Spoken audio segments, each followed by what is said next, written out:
আর বাসায় চাইতে হবে না, সেজন্য আর কি আমি তার উপর বিশ্বাস করে যাই। ভিডিওটি ছাড়ছে, ভিডিওটি কিভাবে মনে করেন বন্ধ করা যায় এটা আপনার কাছে আবেদন রইলো। প্রিয় দর্শক, ইতিমধ্যে আপনারা ভিডিওর গুরুত্বপূর্ণ অংশবিশেষ দেখে ফেলেছেন। আরো কিছু গুরুত্বপূর্ণ তথ্য আমাদের হাতে রয়েছে, সেগুলো তুলে ধরার চেষ্টা করব। তার আগে অনুরোধ করব, যারা এখন পর্যন্ত ভিডিওটিতে একটি লাইক দেননি, অতি দ্রুত ভিডিওটিতে একটি লাইক দিয়ে চ্যানেলটি সাবস্ক্রাইব করবেন। কথা বাড়াবো না, চলুন আগে আমরা সরাসরি ভিডিওটি দেখে আসি। আমি ছোট মানুষ হিসেবে একটা ভুল করছি। আমার বয়স হয় নাই তেমন, আমি বুঝতেও পারি নাই, আমার বুদ্ধির কম আছে আর কি। আমি না বুঝে একটা কাজ করছি, এটা তাদের উচিত ছিল যে পারিবারিকভাবে এটা সমাধান কইরা দেয়, কিন্তু তারা তা না কইরা যারা আমার এই ভিডিওটা ছাড়ছে বা ভিডিওটা করছে আর তাদেরকে যে আনছে তাদের বিচার চাই আমি। কেন আমার এই ভিডিওটা ছাড়া হইলো? একটা ভিডিওতে বলছে যে আপনার অনুমতি নিয়েই নাকি মুখ খোলা ভিডিও পারমিশন দিয়েছেন। আসলে কি আপনি পারমিশন দিয়েছেন? জি না, আমার এই ভিডিওতে কোনো পারমিশন দেওয়া হয় না, আমি ভিডিও করতেও রাজি ছিলাম না। আমার মামা আর কি জিয়া হাসানের পা ধরছে, আমি অনেকবার নিষেধ করার পরেও সে ভিডিও করছে। ভিডিও করার পর ওটা আর কি বাজেভাবে অনেক জিনিস বানিয়ে ছাড়তেছে। এখন আপনাকে বাসায় কি বলে আপনার খালু নিয়ে গেছিল বা কিভাবে বলেছিল একটু যদি বলেন। বাসায় আব্বু আম্মুর সাথে রাগারাগি হওয়ার পর আমি নানু বাসায়, খালুর কাছে, মামার কাছে, সবার কাছে ফোন দেই। তারপর আমার খালু আমার ফোন ধরে আমার সাথে কথা বলে যে আমার কাছে চলে আসো, আমি তোমাকে মাদ্রাসায় ভর্তি করে দেবো, এই জায়গায় ভালোভাবে রাখবো, আর বাসায় চাইতে হবে না। সেজন্য আর কি আমি তার উপর বিশ্বাস করে যাই। তারপর সে আমাকে আমার খালামণির বাসায় না নিয়ে যায়, আমাকে অন্য একটা বাসায় নিয়ে যাইতেছিল। তখন আমি বলি যে আমাকে কোথায় নিয়ে যাইতেছেন? তখন সে বললো আমরা তো বাসা বদলাইছি, তোমার খালা 2 দিন পরে এই জায়গায় আসবে। তারপর আমি ওই জায়গায় থাকতে থাকি, আমি তখন কিছু এত মাইন্ডে নেই নাই। তারপর 2 দিন পরে আর কি আমার খালু সরলতার সুযোগ নিয়ে আমার সাথে খারাপ ব্যবহার করে। আচ্ছা, এরপরে কি খারাপ ব্যবহার তুমি জানতে পেরে তুমি সেখান থেকে চলে আসতে পারছো? জি। আচ্ছা, আর ওই যে ওইখানে যে জোরপূর্বক ভাবে নাকি আপনাকে বলানো হয়েছে যে ওই ছেলের খালুর সাথে থাকছে, তারপরে এগুলো আসলে কি আমি ওই জায়গায় কোনো কিছু বলতেই ছিলাম না, কিন্তু আমি ওই জায়গায় অনেক আতঙ্কিত ছিলাম, যেহেতু জিয়া হাসান আমাকে এত অশ্লীল প্রশ্ন করছে, অনেক জেরা করছে, এর কারণে আর কি আমি ভয় পায়া সবকিছু স্বীকার করে নিচ্ছি। এখন আমরা বুঝতে পারতেছি সোশ্যাল মিডিয়া কি করতে পারে। আমরা তো আগে বুঝতে পারি নাই যে এই মিডিয়া কি করতে পারে। এখন আমাদের যে পর্যায়ে গেছে, আমার বোনেও এই আফসোসটা রাখতে পারতেছে না, আমরাও আফসোসটা রাখতে পারতেছি না।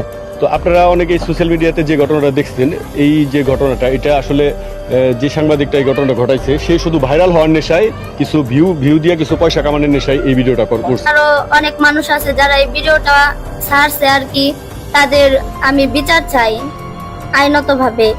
দেশবাসীর উদ্দেশ্যে আমি যেহেতু বুঝতে পারি না বুঝে একটা ভুল করছি, সবার কাছে আমি ক্ষমা চাই, আমি বাঁচতে চাই। আমি সবার সামনে মুখ দেখাইতে পারি না, এমনকি কারোর সামনে যাইতেও পারি না।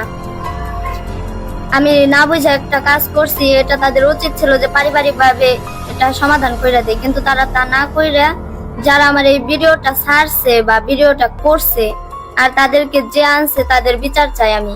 কেন আমার এই ভিডিওটা ছাড়া হইলো? হাতে পায়ে ধরছিলাম, আমি শিখের পারছিলাম যে তোরা না করিস না, আল্লাহ খুদার দোয় না, আল্লাহর কাছে কইছিলাম আমার দৌড়ান দেয়, আমার দৌড়ান দেয় কয় কি মহিলা খেতে হবে, এই মহিলার পাড়ার একটা মানুষের বুকলে দেবে না, এই মহিলা খারাপ, এই কামটা করেন না, এই না করেন না।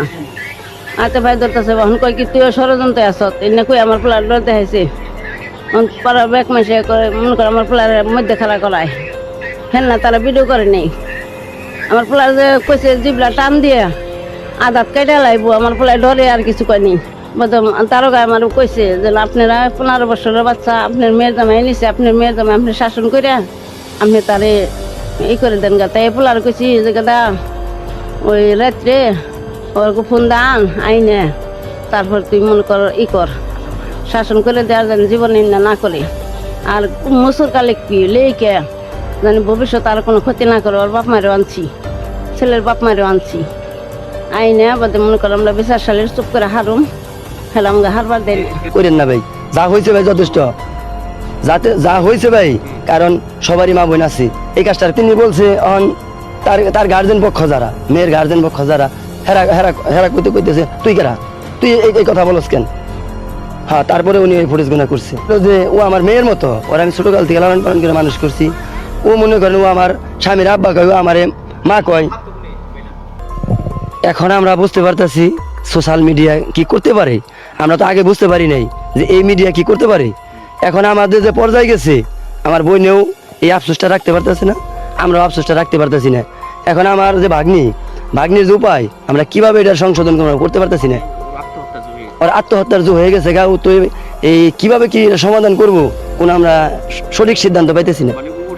সামাজিকভাবে আমরা খুবই ঝামেলায় আছি। যদি কিনা কোনো আইন প্রশাসন কোনোভাবে এই সোশ্যাল মিডিয়ার এই এই জিনিসটা আমরা বুঝতে পারি না প্রথম অবস্থায়, এটা যদি কোনোভাবে বন্ধ করা যাইতো তাহলে আমরা একটু শান্তি পাইতাম। এই বিষয়টা কি, আমি মনে করেন টোটালি ভিডিওটা বন্ধ রাখতে বলছিলাম একবার, টোটালি এই ভিডিওটা। আমাকেও একটা সমাজ আছে, আমার এলাকা আছে, ওয়ার্ডের চেয়ারম্যান আছে, মেম্বার আছে, আইন প্রশাসন আছে, ঠিক আছে না?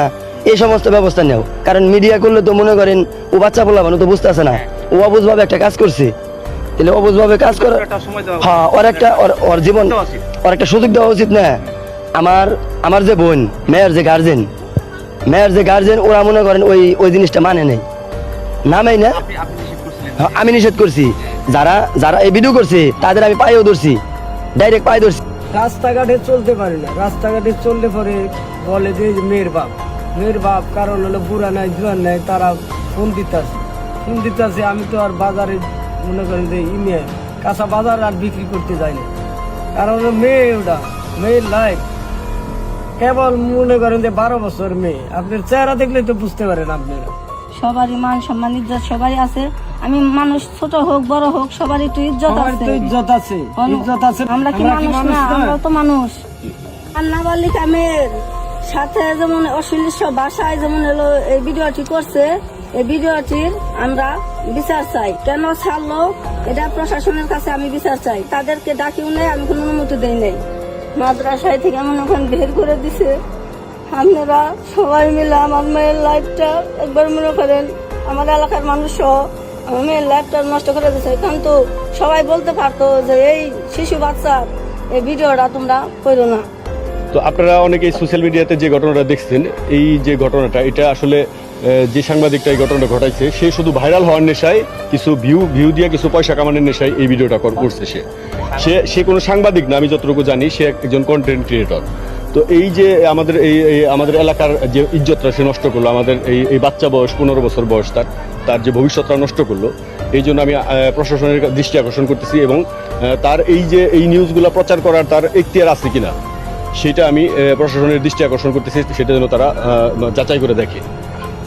আর আমি এলাকাবাসীর কাছে বলতে চাই, আপনারা আসলে সত্যি কথা না জেনে সাধারণ কন্টেন্ট ক্রিয়েটর যারা আছে তাদের বিশ্বাস না করে সত্যিকারের যে নিউজটা, যারা নিউজ প্রডিউসার, যারা জার্নালিস্ট, তাদের খবরটা যদি আপনারা শুনে এটা বিশ্বাস করেন বা এইটা প্রচার করেন, তাহলে আমি খুশি হব। যারা আসলে তার ভিডিও থেকে হয়তো অনেকে এটা পোস্ট করছে, অনেকে না জেনেও পোস্ট করছে। যদিও সবগুলা রিমুভ করা সম্ভব না, এখন যদি ইচ্ছা করে যে তার ভিডিওটা রিমুভ করতে, তাইলে সে অবশ্যই রিমুভ করতে পারে। খালুর সাথে প্রেম, ছি ছি ছি, কিয়ামতের আর মনে হয় না বেশি দেরি আছে। এই যে খালুর সাথে কিভাবে প্রেম করলো, এবং এই খালুকে নাকি এই মেয়েটা আব্বা বলে ডাকে, যে আব্বু আব্বু করে ডাকতো, এবং এই খালাকে ডাকতো আম্মু। তুমি কি আম্মুর সংসারে সতীন হইতে গেলা? ও সবাই বলতেছে যে এই মেয়ে কিছু বুঝে না, এই মেয়ে ছোট। এই মেয়ে ছোট না, এই মেয়ের বয়স 15 বছর। 15 বছর বয়সে তার যা বুদ্ধি, তার যা ম্যাচুরিটি আসছে, সেটা দেখা যায় যে 30 বছর মহিলার মধ্যেও আসে নাই। কারণ তার খালু যদি তাকে ডিস্টার্ব করতো বা ফুসলায় ফাসলায় ভুলায় ভালায় নিয়ে যাইতো, বা এই ধরনের ব্যাড টাচ বা কিছু যদি করতো, তাহলে কিন্তু সে খালার কাছে বলে দিত।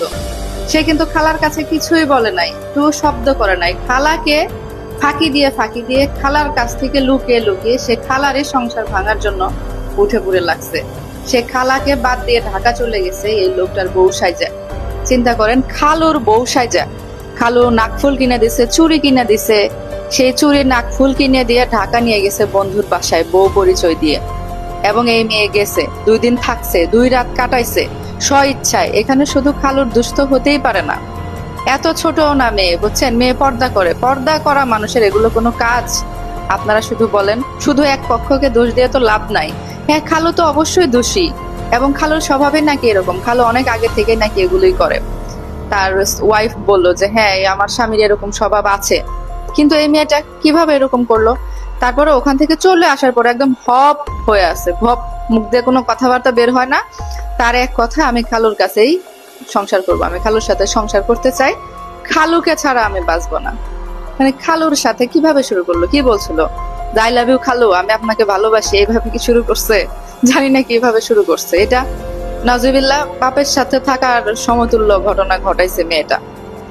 এখন এই খালুকে এবং এই মেয়েটাকে থানায় নেওয়া হয়েছে, থানায় হয়তো কদিন রাখবে, বোঝাবে টোঝাবে, কিন্তু পুলিশ যখন জিজ্ঞেস করেছে এই মেয়ে নাকি খালুর সাথে সংসার করতে চায়, বলে যে তুমি যে আবার লাস্ট পর্যায়ে বললা যে খালু শাস্তি চাই, কয় ওটা আমাকে শিখাই দিছে আমার মা, এলাকার লোকজন, সেজন্য বলছে আমি খালুকেই ভালোবাসি, তাকে ছাড়া আমি বাঁচবো না। মানে এই কথাগুলো মুখ দিয়ে কিভাবে আনে। এখন আর দয়া করে মাইয়া তুমি খালু ডাকো না, ঠিক আছে? এখন তুমি নাম ধরে ডাকো, না হয় জান, পাখি, টুনটুনি এগুলো কিছু বলে ডাকো, খালু খালু আর করো না। আমাদেরও মানিজ্যতের ব্যাপার, এই সমস্ত জিনিস নিয়ে কথা বলতে হয়, মেয়ের বয়সী মেয়েকে নিয়ে এগুলো বলতে হয়। সত্যি মানে দুঃখজনক, দুনিয়া যে কোথায় যাচ্ছে ভাইরে ভাই, কি বলবো, বলার কোনো ভাষা নাই। আর এই খালাও বলে দিছে যে এই মেয়ে যদি সংসার করতে চায়, এখন তো থানায় গেছে, কোর্ট যদি চায় তাহলে আমার স্বামীর সাথে আমার ভাগ্নি সংসার করতে পারে। এখন তো আমার ভাগ্নি নাই, কারণ ও যে কাজ করছে সতীনের মতো, তো সে আমার স্বামীর সাথে যদি সংসার করে তাহলে আমি আর আমার স্বামীর কাছে থাকবো না, ওরা মিলেই সংসার করুক। আর আমার ভাগ্নি যদি চায় যে আমার স্বামীকে সাথে সংসার করবে না, অন্য কোথাও বিয়ে বসবে, তাহলে আমরা জরিমানা টরিমানা যা লাগে ওকে সেগুলো দিয়ে অন্য কোথাও বিয়ের ব্যবস্থা করব। এই হচ্ছে কাহিনী। তো দুনিয়া কোথায় যাচ্ছে মানে সেটা আর বলার কোনো অপেক্ষায় রাখে না। আপনারা আপনাদের উঠতি বয়সী ছেলে মেয়েদেরকে একটু খেয়াল করবেন, একটু দেখে রাখবেন। আর এই যে বুবুরা যারা আছো, খালারা, চাচিরা, তোমরা তোমাদের স্বামীকে এত বিশ্বাস করো না। এত বিশ্বাস করলে দেখবা যে কবে কোন কালে কোন মেয়েকে নিয়ে তোমার স্বামী ওইভাবে করে বউ বানায়। প্রিয় দর্শক, আশা করছি সম্পূর্ণ ভিডিওটি দেখেছেন এবং বুঝতে পেরেছেন যে আসলে কতটা গুরুত্বপূর্ণ ছিল আজকের এই ভিডিওটি। হ্যাঁ দর্শক, ভিডিওটি যদি ভালো লাগে তাহলে অবশ্যই লাইক করবেন, চ্যানেল নতুন হলে সাবস্ক্রাইব করে আমাদের সাথে থাকবেন। আল্লাহ হাফেজ।